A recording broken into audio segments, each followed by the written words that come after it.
मैं इस वक्त औरंगाबाद जन स्वराज पार्टी के जिला कार्यालय में उपस्थित हूँ और औरंगाबाद सदर विधानसभा से डीयू के प्रोफेसर एवं भावी प्रत्याशी अनिल कुमार सिंह हमारे साथ सीधी बातचीत करने के लिए तैयार हैं।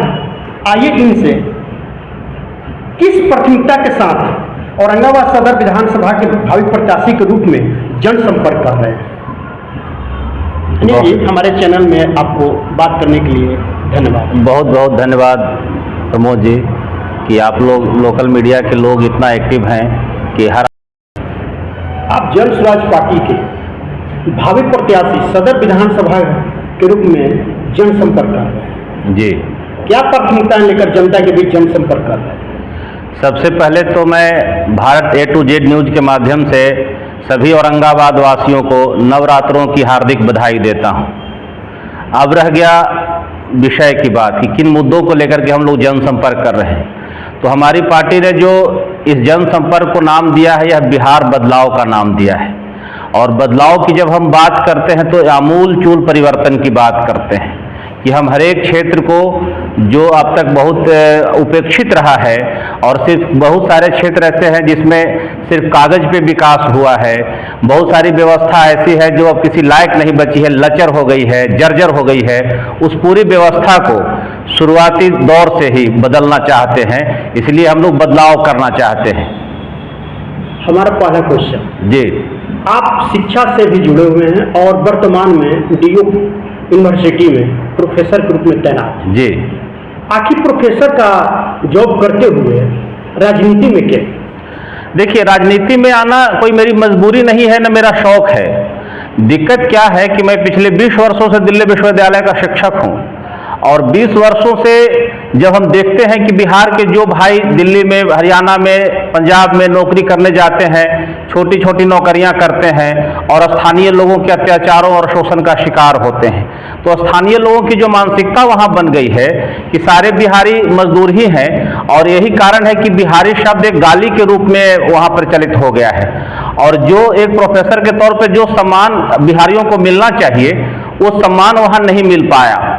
तो मुझे लगता है जब मैंने इसका कारण ढूंढने की कोशिश की और जब मैंने बिहार की ओर देखा तो लगता है कि बिहार बहुत बदहाल है और जब तक बिहार से एक अच्छी रोशनी, बिहार से एक अच्छी खुशबू पूरे देश में नहीं फैलेगी तब तक प्रवासी बिहारियों की इज्जत वहाँ नहीं बढ़ेगी। चाहे वो आप कितना भी पढ़े लिखे हों, कितनी भी अच्छी पोस्ट पे नौकरी करते हों, लेकिन आप बिहारी रहेंगे। बिहारी होना कोई खराब बात नहीं है, लेकिन जब यही शब्द गाली के तौर पर इस्तेमाल किया जाता रहेगा तब तक तो मन में कसक तो रहती ही है ना। तो मुझे लगा कि जब तक बिहार को नहीं ठीक करेंगे तब तक पूरे देश के प्रवासी बिहारियों की स्थिति यही रहेगी। तो हम लोग बिहार को ठीक करने के लिए आए हैं, इसलिए राजनीति से ज़्यादा या समाज सुधार का उद्देश्य लेकर के मैं इधर आया हूँ। लेकिन जब मैं यहाँ गाँव में गया, गलियों में गया, तो यहाँ की हालत देख करके तो मतलब खून के आंसू निकल रहे हैं। औरंगाबाद की ग्रामीण सड़कों का हालत ये है कि वो सारी की सारी सड़कें अपनी अंतिम सांसें गिन रही हैं। गांव में तो नाली और ड्रेनेज सिस्टम नाम का कोई चीज ही नहीं है कि एक ज़माना था जब पानी वानी का दिक्कत रहती थी गांव में तो बहुत सारी ज़मीन परती पड़ी रहती थी, तो लोग गांव का नाली उस परती खेत में बहा देते थे। लेकिन अब पानी की व्यवस्था अच्छी हुई है तो नाली बहाने का भी गांव में बहुत संकट हो गया है और उससे गांव का जो माहौल है बहुत तनावपूर्ण हो गया है। तो वह स्थिति है। दूसरा, शिक्षा की जो बात है, तो मैं औरंगाबाद के कॉलेज स्कूलों की हालत देख रहा हूँ। तो राष्ट्रीय शिक्षा नीति के लागू होने के बाद जो शिक्षक और छात्र का रेशियो तय किया गया था उस रेशियो में तो बिहार सबसे अंतिम पायदान पे खड़ा है कि 30 विद्यार्थी पर एक शिक्षक हो, तो इसको मानक माना गया देश के लिए। लेकिन आप सिन्हा कॉलेज, किशोरी सिन्हा कॉलेज, कोई भी कॉलेज का एक उदाहरण उठा करके देख लीजिए कि जिस महाविद्यालय में 35 प्रकार के कोर्स में ग्रेजुएशन की डिग्री दी जा रही हो, 15,000 से 20,000 बच्चे आपके विद्यार्थी हैं और वैसे महाविद्यालय में 17 प्रोफेसर हैं जो परमानेंट फैकल्टी के तौर पे काम कर रहे हैं। तो आप उस नेशनल, इसका तो परसेंटेज ही नहीं निकलेगा। राष्ट्रीय औसत से तो हम कितना दूर हैं कि आप दिखाई ही नहीं दे रहे हैं। 35 विभाग आपके चलते हैं तो कम से कम भी चाहिए तो 35 प्रोफेसर तो चाहिए ना जो विभाग के प्रभारी के तौर पर, विभाग के HOD के तौर पर काम करें। लेकिन इस ओर सरकार का ध्यान नहीं है। अस्पतालों की हालत भी वही है। सारा आप विजिटिंग फैकल्टी डॉक्टर्स बुला करके इलाज करवा रहे हैं, आयुष वाले लोग जो है वो शल्य चिकित्सा कर रहे हैं, होम्योपैथिक वाले लोग जो है वो बाकी सारी चिकित्सा कर रहे हैं। तो आपके पास एमबीबीएस डॉक्टर नहीं है। तो सरकारों के साथ दिक्कत क्या रही इस राज्य में कि जहां निर्माण करने का काम था, कि जहां कमीशन जिसमें मिलने वाला काम था, वैसे काम तो जरूर किए गए, सड़कें बन गई, अस्पतालों की बिल्डिंग बन गई, विद्यालयों की बिल्डिंग बन गई, लेकिन न पढ़ाने वाले शिक्षक नियुक्त हुए स्कूल में, न कॉलेज में, न डॉक्टर्स नियुक्त हुए। सरकारी कर्मचारियों का भी वही हालत है। कलेक्टेरिएट में आज भी बिहार में ऐसे संविदा कर्मी मौजूद हैं, पूरे बिहार में उनकी संख्या 35,000 है, जो जिनकी सैलरी 7th पे कमीशन लागू होने के बाद कम हो गई। न सरकार उनको परमानेंट कर रही है, न उनको 7th पे कमीशन के हिसाब से सैलरी दे रही है। उसी तरह से वित्त रहित प्रोफेसर्स जो है उनकी समस्या और गंभीर बनी हुई है। 91-92 से बिहार में कम से कम 60,000 लोग ऐसे प्रोफेसर्स हैं जो कहने को तो प्रोफेसर्स हैं, लेकिन वो वित्त रहित लोग हैं। उसमें उनकी एक पीढ़ी तो रिटायर हो गई, जिनको सैलरी ही नहीं मिली।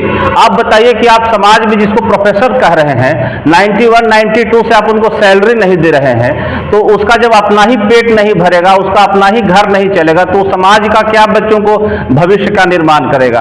तो जिस भी विभाग को उठा करके देखिए उसकी हालत दयनीय लगती है।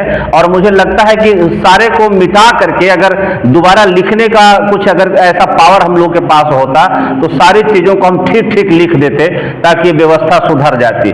मतलब शिक्षा एक ऐसा क्षेत्र है जिसको कि कोई भी सरकार को ये क्षेत्र सूट नहीं करता है, क्योंकि सरकारों को अनपढ़ और बेरोजगार नौजवानों की भीड़ आकर्षित करती है, जो उनकी रैलियों में जिंदाबाद और मुर्दाबाद के नारे लगाएं तो उनको मजा आता है कि 100-200 रुपया लो और हमारे लिए जिंदाबाद और मुर्दाबाद के नारा लगाओ। लेकिन उसी सरकार को पढ़ा लिखा नौजवान नहीं पसंद आता है, क्योंकि जब पढ़ लिख लेगा तो नौकरी मांगेगा, आंदोलन करेगा और तार्किक बात करेगा। और यही कारण है कि 72,000 सांख्यिकी कर्मियों की नियुक्ति बिहार सरकार ने की थी, और वो पता नहीं किस वजह से नीतीश कुमार जी का अहम पता नहीं क्यों आहत हुआ और उन्होंने 72,000 सांख्यिकी कर्मियों की नौकरी एक झटके में समाप्त कर दी। अब बताइए कि वो 72,000 लोगों के भरोसे 2.5 लाख लोग उनके परिवार के हैं, वो भूखे मर रहे हैं, सरकार का ध्यान इसकी ओर नहीं जा रहा है। तो और आज जो काम सांख्यिकी कर्मियों को करना था कि डाटा इकट्ठा करना था, वोटर आई कार्ड सुधार करना था, जातिगत जनगणना करवानी थी, तो ये सारा काम उनका करना था। तो आपने जब उनकी नौकरी ही खत्म कर दी तो वही काम आप स्कूल के शिक्षकों से करवा रहे हैं। आप शिक्षक को नियुक्त किए हैं क्लास पढ़ाने के लिए, और वो शिक्षक घर घर जाकर के वोटर आई कार्ड सुधरवा रहा है, आधार कार्ड में नाम सुधरवा रहा है, या और भी सरकार के लिए डाटा इकट्ठा करने का काम कर रहा है। तो एक तो उस पेशे का भी अपमान है। शिक्षक जब तक विद्यालय में नहीं जाएगा, क्लास नहीं पढ़ाएगा, तो वो अपनी अंतरात्मा को कैसे जवाब देगा। वो बच्चे जो सुबह बेचारे नहा धो करके तैयार होकर के आए हैं कि आज सर ये पढ़ाएंगे वो पढ़ाएंगे, और पता चला कि सर तो वोटर आई कार्ड ठीक करवा रहे हैं, तो वह अपनी अंतरात्मा को भी जवाब नहीं दे रहा है और उन बच्चों के मासूम चेहरे को भी जवाब नहीं दे रहा है। तो अब मतलब आनंद फानन में कोई भी व्यवस्था लागू करनी है तो ऐसे थोड़े कि कोई भी मतलब फरमान जारी कर दीजिए और आपको हर हालत में रिपोर्ट चाहिए। तो सारे के सारे जो बिहार के विभाग हैं वो आपातकाल जैसे चल रहे हैं कि भाई 3 महीना में ये काम करके दो। ऊपर वाले ने फरमान जारी कर दिया, अब डीएम साहब, एसडीओ साहब, बीडीओ साहब, सीओ साहब अपना परंपरागत काम छोड़ करके सरकार के उसी फरमान को पूरा करने में लगे हुए हैं कि भाई सरकार को 3 महीने में इसका रिपोर्ट देना है, इसका रिपोर्ट देना है, इसका रिपोर्ट देना है। तो अब बेचारे 3 महीना का रिपोर्ट कलेक्ट करने के लिए वो नीचे वाले पर डंडा चला रहे हैं। अब नीचे वाले भूसी आनंद फान में, तो ऐसे सिचुएशन तो आपातकाल की बात होती है ना। रेगुलर मतलब आपातकाल लगातार 5 साल, 10 साल, 20 साल नहीं चल सकता है ना। महीने 2 महीने की बात हो तो आप इसके साथ समझौता कर सकते हैं कि कोई बात नहीं भाई, 2 महीने की बात है, 2 महीने के बाद हम अपने ट्रेडिशनल काम की ओर लौटेंगे। लेकिन वो 2 महीना तो पूरा ही नहीं हो रहा है। पिछले 35 वर्षों से हम यही देख रहे हैं कि शिक्षक ही हर चीज का शिकार हो रहा है। कॉलेज में जब शिक्षक नहीं है तो आप गेस्ट फैकल्टी बुला करके और रख रहे हैं। गेस्ट फैकल्टी की नियुक्ति में इतना धांधली है, इतना धांधली है कि कई यूनिवर्सिटियों के भाई चांसलर तो बोल रहे हैं कि यार गेस्ट फैकल्टी वाला तो जी का जंजाल बना हुआ है कि लोकल पॉलिटिशियंस का प्रेशर, सरकार का प्रेशर, दलालों का प्रेशर, सब उसी गेस्ट फैकल्टी के अपॉइंटमेंट के लिए चल रहा है। तो ये लोग उसी प्रेशर से बचेंगे कि अपना यूनिवर्सिटी का सिस्टम सुधारेंगे, अपने कॉलेज का सिस्टम सुधारेंगे। तो जिस भी विभाग को उठा करके देखिए उसकी हालत दयनीय है, उसकी हालत जर्जर है। और इन्हीं सब चीजों में बिहार इतना दब गया है, इतना पिछड़ गया है कि इसको मतलब ग्राउंड फ्लोर से अपर फ्लोर तक लाने में अभी बहुत वक्त लगने वाला है। कृषि और रोजगार में क्या योगदान रहेगा? अभी कृषि में योगदान तो सबसे पहली जो समस्या हम देखने को आ रही है गांव में कि 2008-9 की बात है कि बिहार सरकार ने किसानों की हालत को सुधार करने के लिए केसीसी लोन किसानों को दिया था, 2008-9 में दिया था। और उसके बाद सरकार दे करके भूल गई, सरकार ने कभी संज्ञान नहीं लिया। और आज जब वो लोन का ब्याज बढ़ते बढ़ते 50,000 का 2 लाख 2.5 लाख तक पहुंच गया है, तो औरंगाबाद जिले ही नहीं पूरे बिहार के किसानों को वारंट जारी कर दिया गया है कि भाई आपके पर 2.5 लाख रुपए का बकाया है सरकार का, आप जल्दी से जल्दी जमा कीजिए, नहीं तो आपको जेल भेजेंगे। अब बताइए कि मतलब ये अंग्रेज का हुकूमत है कि जो 50,000 का लोन दिया तो 10,000 तो बेचारा रिश्वत ही दे दिया था उस जमाने में, 40,000 रुपया उसको मिला था। और 40,000 के बदले 2,40,000 रुपया वो कहां से चुका होगा? अगर वह 2,40,000 चुकाने लायक ही होता तो 40,000 लोन क्यों लेता? तो हम तो ऐसी परंपरा को बंद करने के पक्षधर हैं और सरकार से यह मांग भी करते हैं कि आप तुरंत जो है ऐसे फरमान को वापस लीजिए। जो किसानों का जानलेवा फरमान आपने जारी कर दिया है उससे बहुत बदहाली है। तो हम तो 2-3 चीज चाहते हैं कि इसको खत्म करें, केसीसी लोन वाली व्यवस्था को। और दूसरा, अभी गांव में खाद छींटने का टाइम है खेतों में, धान की खेतों में 266 रुपया सरकार द्वारा निर्धारित दर है खाद का। और अभी हम कई गांव में घूमे हैं तो ज्यादातर किसान ये बोल रहे हैं कि सर 266 रुपया तो भगवाने के घर मिलता होगा, हम लोग तो 400 से लेकर के 850 रुपया बोरा खरीद रहे हैं। और उसके बाद भी देने वाला एहसान कर रहा है कि अगर आपको 8 बोरे की जरूरत है तो 1 बोरा 2 बोरा दे रहा है। तो बोला कि अरे 100 ग्राम खाद से धान होगा। तो एक जमाने में चीनी भी ऐसे ही मिलती थी कि जिसके घर में बेटे बेटियों की शादी होती थी वो कार्ड दिखाता था तो उसको 1 बोरा अतिरिक्त चीनी दिया जाता था। तो हम, लेकिन आज क्या है कि खुले बाजार में जब चीनी आ गया तो आप किसी भी दुकान से चीनी खरीद लीजिए, कहीं कोई चीनी के लिए भगदड़ नहीं, कहीं विधायक जी से चिट्ठी लिखवाने की जरूरत नहीं कि इनको चीनी दे दीजिए। तो खाद के लिए भी ऐसी व्यवस्था हम करेंगे कि औरंगाबाद के हर दुकानदार जो दुकान खोल के बैठा हुआ और खाद बेचना चाहता है तो उसको खाद मिलना चाहिए। गैस सिलेंडर का भी पहले ऐसे था, आज ओपन मार्केट में गैस सिलेंडर है तो गैस सिलेंडर के लिए कहीं माथापच्ची नहीं है। HMT का घड़ी भी पहले मंत्री जी के सिफारिश पे, MTNL का टेलीफोन भी पहले मंत्री जी के सिफारिश पे सब मिलता ही था ना।